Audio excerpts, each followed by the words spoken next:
Mayor Walsh recently announced plans for changes in Boston's transportation and parking. These include everything from new safety measures and a new kind of bike lane to new parking meters and even a different way to clear a path for street cleaners. To tell us about the plans is our guest from the Mayor's Office of Innovators. We'd like to welcome Boston's new urban mechanic, Kris Carter. Thank you very much for being with us, Kris. Glad to be here, Kris. First of all, talk about the one thing that's, I guess, most quickly rolling out of all, and that's about these new smart parking meters. Yeah, last week the mayor announced that we would be looking at new meters across the city, and these meters would be credit card enabled. They would provide data back to the city about when people are parking there, occupancies. An early sort of action piece of that is this cell phone enabled meter. So we started a pilot in the Back Bay this winter of being able to pay your meter with your smartphone, and we're going to be rolling that out citywide by the end of the summer. And then the next phase of that is also replacing a lot of the meters that you currently see on the street, so you have a range of ways to pay, and the city understands what's happening at the curb. What about the potential for easing the parking crunch? I mean, are there ways you can fine-tune things? Let's say how much you charge people to maybe either increase the churn or slow it down. Yeah, we're not there yet to talk about pricing. It is something that other cities have done. If you look at San Francisco, they've kind of gone through this big project over the past 4 years to sort of look at different ways to tweak the curb space. I think we want to understand what's happening at the curb first. We don't have a good idea of occupancy levels on various blocks around the city. We don't know how fast those cars are turning over. And sometimes, you don't even know what the regulations are on the street. This happens to me. Friends call my house and they say, hey, I think I'm parked in a legal spot. Can you look this up somewhere? There's nowhere to look that up right now. So we want to get to a place where we have all those pieces, that platform, where then we can start thinking about changing policy hours, doing enforcement differently, whatever it might be. Maybe the most ambitious thing announced was this new strategy or campaign to reduce accidents. Talk about that. This is very exciting. This is the mayor was talking about something called Vision Zero. This is a program to move towards no traffic fatalities. What this means is a whole host of programs. It's a collection of data to identify places where we have incidents of crashes. Comm Ave has been cited as that for pedestrian and cyclist crashes over the years.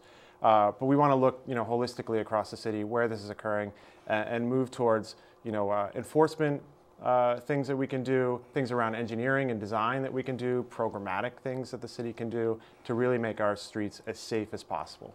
So. Any idea there might be some trickle-down car insurance rates? That's an interesting concept. Health insurance, who knows? Yeah, very true. New York City has been leading on this here.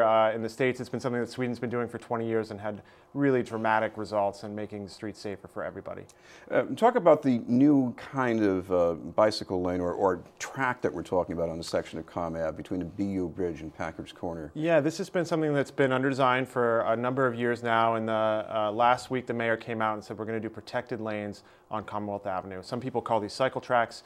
This separates the cyclist from the roadway a bit. It isolates them from what one of the most common accidents or crashes is with a cyclist, and that's a door opening into that bike lane and sort of moves the cyclist maybe into a travel lane or actually impacts the cyclist. This puts that lane on the other side of the parked car, closer to the curb in a safer position.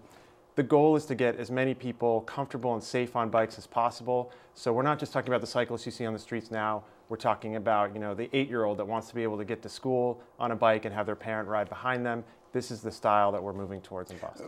One of the other problems we've had, and this is turned up on Comm Ave, is when a bicyclist collides with a large vehicle, a truck turning a corner. Does the new configuration help with that situation at all? It does. This is one of the most exciting things about this design. It has protected intersections in it right now. This is nation leading, right? We are one of the first cities in the country to actually put this design on paper and potentially into practice. It's something we're borrowing from Europe. And it actually prevents those right hook incidents that you see that we had on Comm Ave with a fatality in 2012. It puts a higher level of visibility for the cyclist and for the pedestrian. It allows sort of more time for the reaction of the right turning car to notice that that person is making a through movement. it's really groundbreaking, and we're looking forward to seeing that roll out on Comm Ave. Now, this is going to cost 73 parking spaces being removed. Mayor Walsh says, the businesses, at least in general, they're going to make out fine. They might even do better. But what about traffic flow or the people who would have used those spaces before? Yeah, Mayor Walsh kind of cited some economic statistics. We've looked at a number of studies of protected lanes in other cities, and typically cyclists end up spending the same or more than somebody who uses that space and parks there for 2 hours at a time. You can't argue that Commonwealth Avenue, there are more people walking, biking, taking a bus, or riding a train than anybody in a vehicle, I would think, on that roadway, just sheerly looking at the Green Line alone. We're not worried about the economic impacts there. Travel lanes are going to remain relatively the same. A lot of those spaces that are being removed are actually a result of improved safety for pedestrians when accessing buses, and the changes to the T reservation that we're doing a little bit, and making sure that those turns are safer for everybody.